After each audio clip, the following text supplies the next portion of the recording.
Hello, Craig. Hello, Daniel. This week we're going to be talking about Superman, the original one from 1978, because there's the new one coming out, the bright and colorful one directed by James Gunn, which is coming out next month. So, what did you guys think of the original Superman movie? So I've actually never seen this movie before. I think Ah, most of us, even if you haven't seen it, you know certain parts of it, like going back in time. So there's certain elements where I think people are aware, but may not have seen the movie. So I was kind of surprised. I thought it was good. A little slow in the beginning, but good overall. yes. Daniel, what did you think? I had never fully seen this one either, so it was a very pleasant surprise. It was a good movie. I was a little disappointed it didn't have as much footage of domestic terrorism like Man of Oh, Steel, but yeah. overall it was a good movie. You clown. Yeah, I loved it. I saw it the first time a couple years ago, and I loved it then. It is a little slow, but especially in the beginning. But they're setting up so much because I guess we'll talk about some of the production issues this movie had.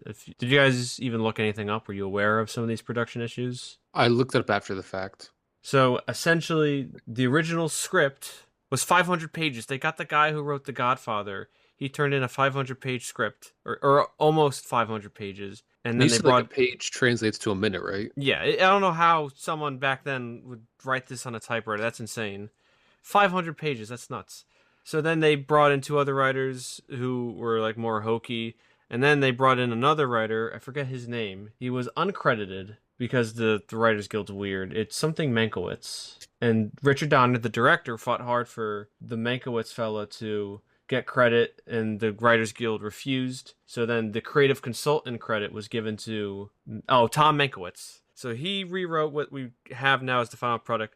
They shot Superman 1 and 2 back to back, and with Superman 2 about 75% complete, they fired Richard Donner because he kept on clashing with the studio because they wanted a campy tone, and Richard Donner liked the more mythic tone that we got in the first one. And so they fired him during break for Superman 2, and then Superman 2 got refilmed a good portion of it to make it more campy. And that's why Superman 2 is, I've never seen it, but I've heard it's super schlocky. So Hmm. Superman 1 and 2 are so different in tone. Just curious, why were they so adamant on not giving the Minkwitz guy any credit? Because they were arguing that he didn't. Money. No, it has nothing to do with money because it was all about credit. He got paid. They were arguing that he didn't change a lot of the script because it was based off of Mario Puzo's story, the guy from The Godfather, and they argued that he didn't do enough transformative contributions to the script. It's kind of stupid. He did, Hmm. but that's why Richard Donner fought for him to get the creative consultant credit. Interesting stuff, though, because the studio, in their ever so wisdom, wanted a completely campy tone. And I think this movie straddles the line. It's not super campy, but it has enough heart, enough of the mythic thing. It's not a parody, because I feel like Superman 2 sounds like a parody. Because at points it felt like it was out of a comic book, which I liked certain parts and some of the dialogue. And so I thought it was paying proper respect to that, but I definitely enjoyed the tone that it took. And you compare this, the scene where Pa Kent is talking to Clark about his powers and how he's here for a purpose.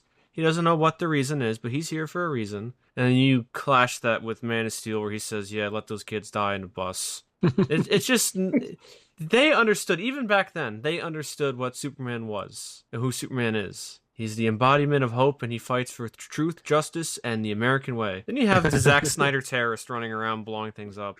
Well, it's funny because I remember we always criticized the Man of Steel for the very overt Christian allegory, Christ-like figure.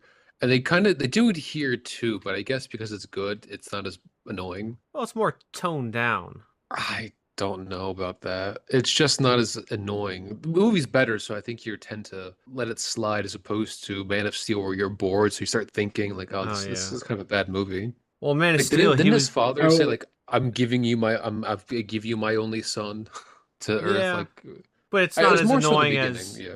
Man of Steel, where there's a shot of Clark, and in the background is Jesus. It's nowhere near. It's not on super on the nose. It's a little on the nose, but it's not poking you and saying, "Look, look, get it." It's not doing that. Well, also too, like if you're gonna have someone be Christ, like you don't want them murdering people and destroying cities. Christopher Reeve was amazing as Superman. He did a great job in the first movie, and even Clark Kent. He's so awkward and goofy, but it's so charming because Clark Kent is Superman's disguise, and it's I did amazing. li- I did He's like the that mask. they played that up where people are just ignoring him. He's bumping into everyone. Yeah. He's so awkward. I did find that part charming about him, which helps with the disguise. Because not saying Henry Cavill did a bad job with what he was given, but there was no distinction between Clark Kent and Superman. This at least separates the two identities. That you could argue that they wouldn't recognize him because Clark Kent is this awkward, kind of forgettable guy in the office. Where in He's like weak, Man of not Steel, physically, but he has a weak presence. And yeah, he's always apologizing. Oh, sorry, Miss Lane. especially when they got held up by the gunman, and he pretends to faint after he caught the Yeah. bullet. I did like that attention to detail to distinguish the personalities or the identities.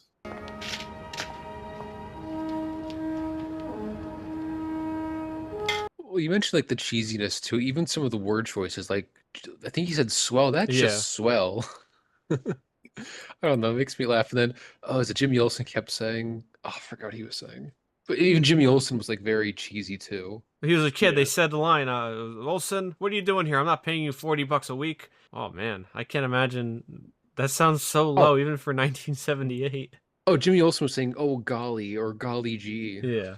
like really, even Straight out for of a the comic '70s. book. It was even for the '70s, like old timey lingo. Yeah, The distinguishment between Clark Kent and Superman is so great because as Clark, he fidgets a lot and his voice is a little lower, he's awkward. And Superman, he walks with his chest out and he's so confident. That's what you need as Superman. They're essentially two different people. And that's what, this isn't like a roast fest on Zack Snyder, but that's what he did not understand. That they're two different people, essentially. Well, yeah, they're two different people, but it just hits. I explains who's the real person, but at the very least, they're distinct enough where you can kind of play on the different aspects of his quote unquote like personality, what he displays to the public as Clark Kent and what he displays to people as Superman. I like the line where he says, "I would never lie."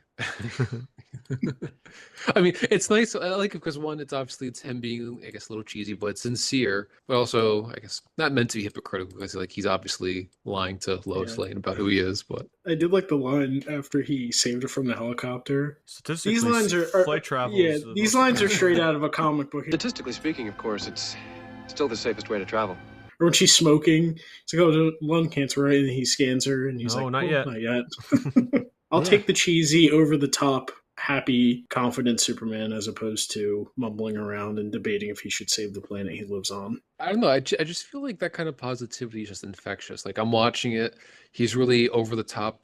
He's a very positive Polly, and that makes me want to be a positive Polly. I watch Zack Snyder. I become like what's like the negative? Negative Nancy. Negative Ned. Yeah, negative Ned. I prefer being the positive Peter as opposed to the negative Ned. Well, It also makes me the- feel better. The music pes- too, which everyone knows, it's so infectious and it goes hand in hand with Clark saving people and doing good things. Yeah. Does John It is very Williams ever catchy. miss? No, I'm saying I does think- he ever miss? Like I think he's like Oh the yeah. most famous composer of all time. Oh, Another cheesy, Marlon Brando. He Yeah. is the notoriously the most laziest guy ever in Hollywood. Or did you ever hear stories that he would put his lines all over the set because he was too lazy to remember his lines? I don't know how this man got a career and how he made so much money. He got paid, I believe, $5 million, something crazy for this movie, and he phoned it in entirely. You can kind of tell Really? he's reading They- things. Yeah, they put his name first above everyone else. Yeah, he's the top billed guy. It's him, Gene Hackman, the late Gene Hackman as Lex Luthor, and Christopher Reeve. It is incredible. I kind of envy that, his laziness, how he got paid so much money. Even Christopher Reeve, I saw an IMDb trivia, he said he was so lazy. Marlon Brando. Really, I mean, I can't say I'm big on actors, but I think, especially back then, I thought they treated actors worse. Like today, actors, they can boss around studios to get whatever stupid thing what they want, but Do you want to I hear thought this back then before we get to our next point? It says on IMDb trivia, on the first day on the set, Marlon Brando suggested to Richard Donner that the cameras roll during rehearsal. Brando reportedly said, "Who knows, you might get lucky." According to Donner, that very first take was one that used in the finished film. Brando was notoriously lazy and was constantly pulling little stunts like this to lessen his workload. Christopher Reeve even complained about it in an interview, saying Brando was phoning it in and it shows. and I never knew that. Yeah, What a he was schmuck. notoriously lazy. What do you guys think of Lex Luthor and his plan? I mean, I guess for the time it was different, but I always think of Lex Luthor as this genius billionaire, not some guy hiding like in the subway Underground system. Metropolis. I Like, did find it wasn't bad. funny, It was comical. His plan was to. Well, I was gonna say we're not huge DC guys. I know very little about Superman, and honestly, all I know about Superman are from the movies. So Lex Luthor being that crazy evil billionaire, did that come in later or more recent incarnations, or was he always like that? Because I'm sure in the beginning comics he was more tame. I'll stop you, Superman. Haha. That's probably how it was. And now I know in the comics because. Whatever episode we did a couple weeks ago where we mentioned how evil he is, maybe it was with Doctor Doom, that Lex Luthor is like legitimately evil. He is like Satan himself, how evil he is. Well, most of my knowledge comes from the DC animated universe, the Superman TV show, the Batman TV show, and the Justice League shows. Well, my point and is he was arguably the arch villain of the almost entire show. He is super evil in, I guess maybe now too. I don't know his little nefarious schemes, but it's so tame. His plan is just to, well, I shouldn't say tame. It's pretty terrible. He wants to kill lots of people, but to destroy a coastline so he can get beachfront property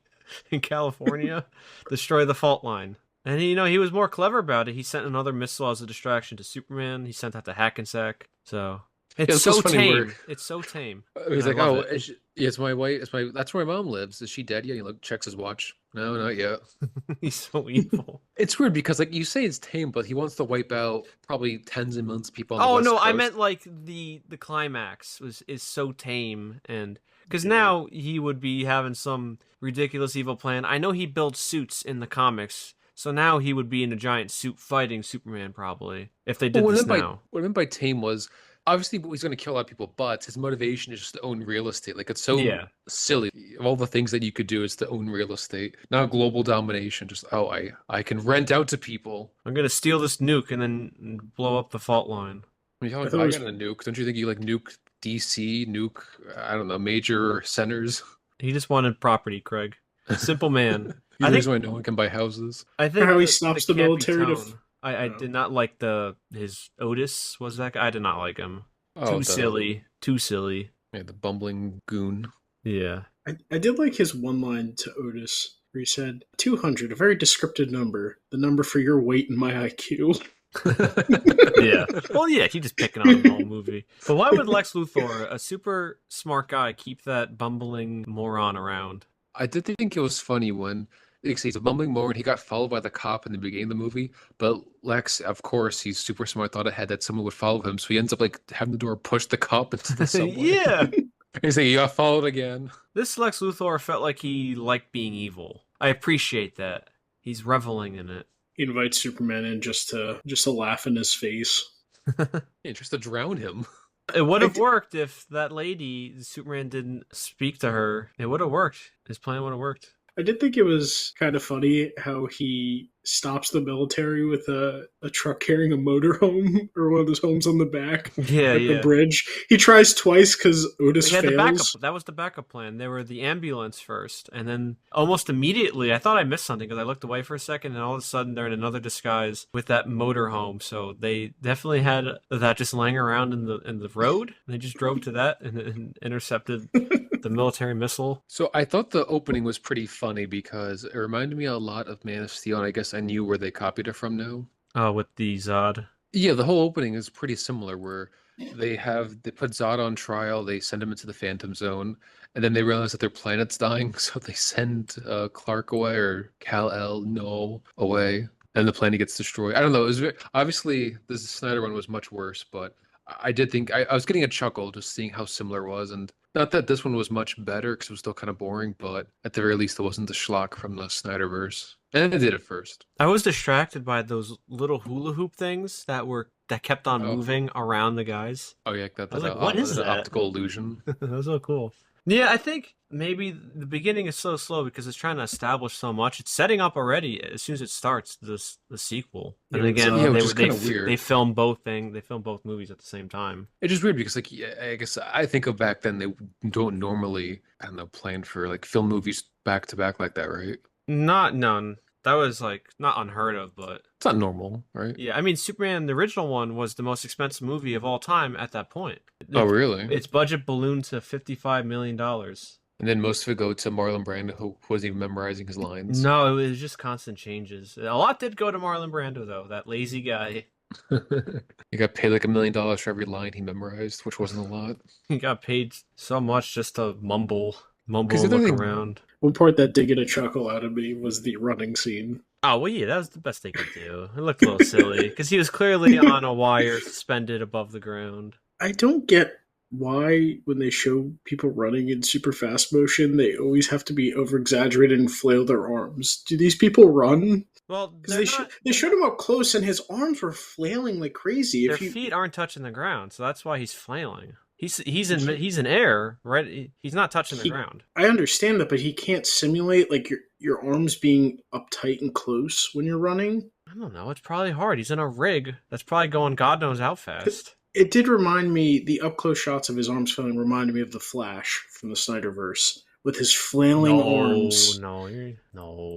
It did. His arms were flailing. It doesn't look like he's running. I understand he's up to a rig, but you could still, your arms can be simulated properly. I think it's a lot harder than you think. well, I would probably say it's more down to I can't imagine they did that stunt a lot back then. So, the one guy doing it's not like they said, "Oh, you're looking a little too weird." It's just like, "Oh, this is the best we can do." It's like the first time this guy's ever gonna do it. No, he's not running like a clown like Flash. That's terrible. It was just a quick. I'm looking at it. It doesn't look that bad. Again, he's not even touching the ground, so that's probably why he probably thinks he's gonna face plant. Yeah, he's like skimming the grass. That's fine to me. It looks a little silly, but What you guys think of Lois Lane? it was all right. I can't say I like the Lois Lane. I don't really understand Superman's attraction to her. I really don't. Well, she's that feisty reporter. Oh, she was all right. I mean, she was all right, but it's just that I don't know. If I'm Superman, I think I can do better than Lois Lane, but that's just me. I'm just talking about the performance of the character. I'm just saying, what's so special about Lois Lane? She's a reporter. Yeah, they're damn it doesn't. Yeah, but she's a feisty reporter. I'm pretty sure she was a Pulitzer Prize reporter in this one. Or at the very least, she's a good reporter that doesn't know how to spell. I kept making that joke. Yeah. I did like at the end, the famous scene where Superman goes back in time. Yeah, how did you feel about that? I mean, I guess it's a bit of a cop-out, but Yeah. I still thought it was kind of interesting. Like, Well, again, things for to go its. back in time for, it's at least for love, not something selfish. Yeah, he could have gone back in time and saved his dad. I don't think he. Oh yeah, they never explained the full how far he can go back. I'm sure he can't go back years because that'd be ridiculous. But it kind of goes against the struggle that this Superman can have, where yes, he has all these powers, but sometimes he just can't save people from the simplest of things. Not simplest, but he sometimes can't save everybody. And that was the whole point when his dad died, that he couldn't do anything about it. And he said something along the lines of, "What use are my powers if I can't save everybody?" All those powers. And I couldn't even save him. At least the people close to him. Yeah, least of all, right? No, the dad scene was that was handled much better. Oh yeah, because it was just also the lead up to it, where his dad's telling him that he has a purpose here, and it's not just scoring touchdowns. And then Clark's like, "Yeah, I guess you're right." Because you can kind of it's a brief scene, but you feel what Clark is. You understand what he's feeling because he wants to fit in, but they won't let him, and he kind of has to suppress his powers because he can do everything. He can do everything better than all those people, but he can't, and he wants to. Well, That's why he said, like, it's a bird flying and showing off his wings. Is that showing off? Why can't he show off? I like the angle that they took it as him being immature and just trying to show off, as opposed to the other angle of him actually saving people and doing the right thing and being scolded for it. Yeah. What was I supposed to do? Let them die? Maybe. But one meme that kept on popping in my head while watching this, especially during the Pa Kent and Clark scene, was the caption where Pa Kent has his hand out and he says, "No, son, don't save me with your superpowers. Listen to me as I get ripped apart by this tornado." Did you hear that, son? A stop sign just flew through my body. Such a great legendary meme. Yeah, the Pa Kent in this one is so much infinitely better than the Snyder one. He's barely in this. But I guess that's the other funny thing, too. His mom's barely in it. She doesn't appear for the rest of the movie once he leaves at the age of 18. And that whole thing with Jor-El takes 12 years and then he flies out. Yeah, that's kind of funny. Like, are you just in this Fortress of Solitude for 12 years? God, that's got to be lonely. No, he's learning all about everything and he's honing in on his powers. I did like how they handled that time jump. He's just spending time learning and then All right, go to modern day. Yeah, the time thing at the end didn't bother me as much because of its time when the movie came out. That wasn't abused. Now it's very tiresome with how the MCU handles time and the multiverse. So that didn't bother me at all. I thought it was a little bit of a cop out, but This is just nitpicking. It doesn't really make sense how just changing the flow of the Earth with time travel, going the opposite direction. But it's a movie. It's a Superman movie. yeah, Who cares? We don't need Neil deGrasse Tyson saying, "Oh, well, actually, that doesn't how." We don't need that. You know, actually, realistically, he an would alien have. can't go at like the speed of light and turn the Would Earth he- back in time. Would he have killed people if you changed the Oh, the if rotation he of the Earth? changed yeah, he would have done so much more damage. But it's Superman. It's a Superman movie. No one cares about the sciencey stuff. I did like how he kind of, I know his biological dad kind of educated him, but I did like that he took his Earth's dad's approach where, yeah, I guess you shouldn't be going back in time, but at least you're doing it to help people. So, Well, yeah, that was Jor-El that said, "Don't violate or don't interfere Don't with interfere human-" with human history. Yeah, which is history. really weird when you want him to be like the Christ-like figure for Earth, but Well, I guess in a way he did negate that rule. He did go against it. I don't know. by least- interfering at or least going he's- back in time. By going back in time. That's in a Oh way yeah, but I mean, interfering. well, what I was saying is, if you don't want him to interfere in history, well, him existing is going to alter history. So Well, I think he meant just. Yeah, you're probably right. I took it as I know what you're saying, but like literally, what he's saying, like, Yeah, it I doesn't know. make much sense. maybe it was scripted better, but Marlon Brando was just too lazy to say it. Too lazy. I mean, he's a floating head. How much lazier could you get? You'd be surprised. Oh my God. And I like too that everyone was very receptive to Superman because again, he's saving people. It's not like he is throwing cars into traffic and causing a major traffic stop. He's saving people, and at the end, he delivers Luthor and Otis to the people, and they're like, "Thank you, Superman." And then he say like, "No, don't thank me. We're on the same team." Yeah, and you take that right, great ending, and then you contrast that to Man of Steel, him violently throwing a satellite in front of a general. I lived here for 30 years. Don't follow me. What is Oh, I wrong didn't with realize you? he's the same age as. They really copied a lot in Man of Steel from this movie. Well, maybe that's just like the basic origin of Superman, I'm assuming. I don't know. I don't know anything from comic related about Superman. I'm not going to pretend like I do. I don't. You gotta trust me after I just Yeah. dropped one of your things on you. Probably like $1 billion After I right just there. after I just helped level a major city, you gotta trust me. But we're talking about him saving people, and it's always like the cheesy, like he gives them off to the cop and has some little one-liner. Better check his pockets. You could have more in there. Where the guy stole the jewelry. I did like. I guess does everybody get the cat out of the tree from this movie, where he actually goes and gets a cat out of a tree? I don't know. Like, is that It's actually just a like nice some little sort of? charming thing. I did no, I it did like is. that scene. I just wonder, is that from this movie, or is that like a common maybe trope in I- other I- comic book stories? I couldn't tell you. I thought it was funny too. With those boat thieves, he just takes the boat and parks it right in the street. Also, like too, where the one guy sneaks up behind him and just hit him with the crowbar and just doesn't do anything. Yeah, imagine, oh my god, the Henry Cavill one to rip that guy in half. Wow, this is a Pretty funny to Superman that see. you can look up to and be like, I want to embody what he believes in, you know? I want to be like that. And then I know this is turning into a comparison with Henry Cavill, or his Superman rather, but it's so night and day.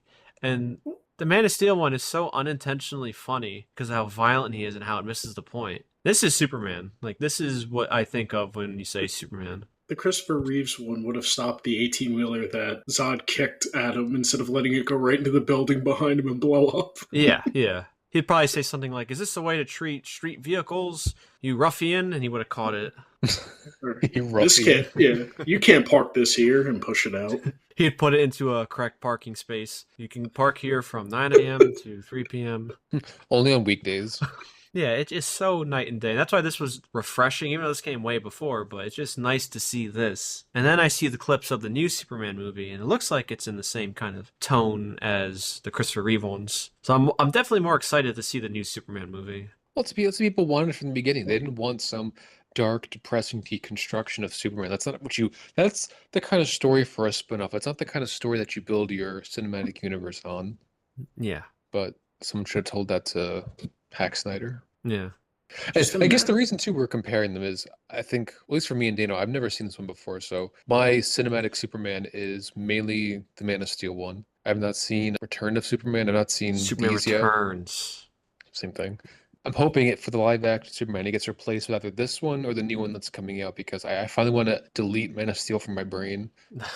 I still think of the DC animated universe one, but That's the animated one, not the Yeah, live that's not action a one. physical person. So one thing I've always been confused about is where is Metropolis located? Because in this movie, it's clearly New York City. If they talk about Yes. Hackensack, which I looked on the map is right outside New York City, they show the Statue of Liberty when they're flying around. Yes. They showed the It's Chrysler Newark. building when it first walked in, right outside the Daily Planet. And I'm not going to fault them too much because you obviously have to film shots. You're You going to have to pull can't, from some yeah. city. They You can't couldn't make fake digitally buildings. replace the skylines or create Also, too, digital you have to use some cities. skyline, right? You got to use Chicago, Yeah. New York. You're going to use something. So I'm not going to pick on it too much, but I think it's funny. Like, it's so clearly New York City. Yeah, and I guess the missile had to go across the river, the Hudson River, to destroy Hackensack.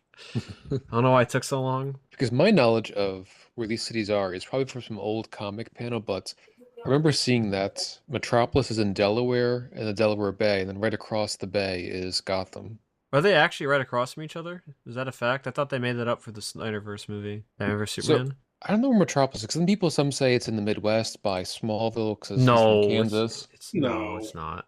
Well, I've seen some people speculate that because I think they said Smallville is close to Metropolis, his hometown. Is it? That's what I remember seeing at one point, but obviously it's not true because it's somewhere on the East Coast, not near Kansas. Well, they usually show Metropolis by a body of water. You're not going to find that. Yeah, The the ocean, river. rather. You're not going to find that in Smallville, Kansas. Well, point is that I just think it's funny that it's basically New York City. A much cleaner New York City. Well, it was the 70s. Well, that's why it's pretty clean. I did like the practical effects that they Yeah, had, they're all especially great for this. and the little sets. It always makes me think of Godzilla movies, but I Oh, thought the clear miniatures. You could just tell yeah, by when the they're water. doing the Hoover Dam coming, Yeah. the water coming down. Yeah, I really like the practical effects and the sets they had were all nice, very visually well done. Yeah, for its especially time. for its time. It all looked great. Yeah, and what's crazy is that his suit isn't really pure blue. It's like a weird tint of blue. Did you like the suit? Yeah, I thought it was great. This is the suit I think Superman should always have. I know people argue, yeah, the outside underwear looks a little silly, but It's his, I guess it's to make it's him his- non-threatening, right? I think I It's saw his an interview. iconic. It's his iconic look. You don't need to touch it. Like if I Well, saw a be- guy saving people with underwear on the outside, I'd be like, all right, I respect it. He's not a threat. Well, it came from the 30s where I think strongmen used to have like those kinds of tights. So it's not meant to be obviously underwear. It's meant to be like strongman. Oh, I like, know, you know, where the- but I think you have to have it. It looks good. The costume looks great. The little S on the back of the cape too. He's double branding. He's got on his the chest in the back. authentic Superman. Yeah, this is Superman. No slight to Henry Cavill. He did a good job with what he was given, but what he was, that was not Superman. That was Homicidal Man. How do you feel about the new suit? I like it. It looks good. I can understand what their process was because yeah, it does look like pajamas, the original costume, and that's what his original costume in the comics was too. It's- So they kind of made it look more like a not battle armor, but they made it look more like a real suit. Well, at the same time, too, if you're Superman, do you really need a suit? Batman needs a suit because Well, he's a he has no guy. powers. Yeah. Other people have suits that are kind of more practical, like Captain America. It goes from like pajamas and the pirate booties to a tactical gear. I guess that makes sense. He's like fighting with his fist. But Superman, you're invincible, you're invulnerable. It doesn't really matter what you wear. That's true. He could just honestly run around naked. Yeah, we can do bullets are not going to kill him. And I know it's also the classic look. I just think it's funny. Like, what does he matter what he wears? Yeah. I know- He I can wear know a they- Speedo, essentially. Like, I know they. naked. Yeah. I know they update it for merchandising reasons, but things like that you don't need to touch. I don't think it was for merchandising. I think it was more or less just to modernize it a little bit. Well, I'm not saying Superman specifically. I'm talking about You're talking about superheroes in general. Oh, I thought you were talking about the How new they- Superman movie. Well, I was saying in general how superheroes, they always touch up, especially Marvel was doing, they always give them new costumes or looks every movie for merchandising reasons, but just think you don't need to touch that. You just give them their classic look. It's their best look. Well, I'd argue Hawkeye's classic look is not the best look. Okay, well, maybe not him. He's a super fan of Superman. I wouldn't say I'm a super fan or even really a fan of Superman. I think at his core, he's really boring. Like, this movie does it right. Don't get me Well, wrong. that's why I was pleasantly surprised with this movie because Superman in general I was always indifferent to him. He's the perfect hero. Yeah. Obviously, Kryptonite's his weakness, but I guess that was one thing I didn't really care for was how Lex Luthor basically thought up that a weakness must exist. Yeah, that's a little bit of a stretch. It's not like he explicitly said in the interview, well, there's this green rock that can weaken and possibly kill me. The lead thing makes sense because he said that in the interview that he can't see through lead. Yeah, it just the fact that he's like, well, he must have a weakness, and then it must have come from his planet, so therefore it must be somewhere on And then Earth. Like, he checked like a star chart of Yeah. nearby explosions in the sky or in space. I found that funny that he wouldn't talk about his age, but he admits lead. It's not a true weakness, but he can't see through it, so it is kind of a weakness for him. Why would you admit that? But you don't want to. Maybe you could argue that Superman was just naive. True. I He think does say that's probably swell. a point. He was a little naive. Maybe he thought humanity was better than whatever Luthor is, who's just some guy who likes to revel in being evil. He's like a cockroach in this movie. Literally living underground. But I will take him being cartoonishly evil and reveling in it, as opposed to them trying to justify and sympathize with him any day. Oh, yeah. All these performances, besides Marlon Brando, are good. Alan's mortal enemy.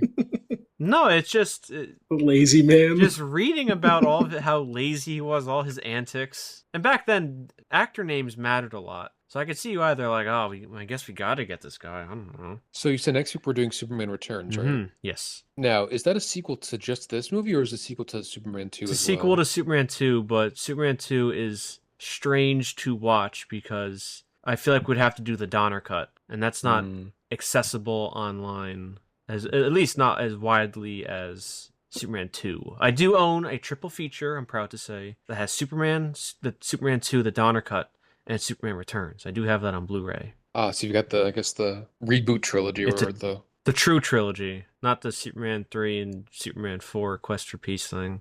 I've never seen What those. about Supergirl? I've never seen that either. He has the super trilogy. I do.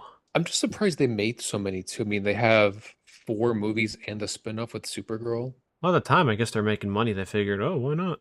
I guess it's just surprising, really. I don't know. For me, I don't know why I found it surprising. But how about this? I watched the first half of the theatrical cut. Then I watched the second half of the theatrical cut. And Colin watches the full Donner cut. We all compare and contrast. No, that'd be a mess. I'm just wondering, how bad did Superman 4 do? Oh, it killed Superman. He died? No, it killed the franchise. Oh yeah, well obviously now, but because I remember people making jokes about it where I think he fights like Radio nuclears. Man, Nuclear Man. Yeah, some radioactive person. I think he threw all the nukes into the sun and it gave life to somebody. Yeah, and I think in that one he has a rebuild vision where he rebuilds the Great Wall of China. Like, what happened? Because I know the first one is the goat. Second one, I remember because I remember him fighting Zod. So I've seen some clips from it, but I've only heard of people joke about the third and fourth one. Yeah, I have no interest in watching those ones. And Supergirl's like lost in media. I don't think anyone knows about that or seen it. Oh, I'm sure people have seen it. Well, okay, people have seen it, but I don't think it's as widely known or even joked about as. No, it's probably terrible, if I'm being honest. Any other final thoughts about the original Superman? Pretty good. Pretty good. What about you, Daniel? What say you? I agree. Pleasantly a solid movie. Yeah. And definitely the best, maybe the only Superman. Minus the animated, but... Yeah, it's great. I liked it a lot too. Next week we'll probably do Superman Returns. And I think after that we're doing the Superman, the new one. So I don't know. I'll have to see the schedule, but this has been the Unbiased Opinion where everyone's opinion is biased except ours. I'm Colin. I'm Super Craig. Oh. And I'm Daniel. That's right. We'll see you next week.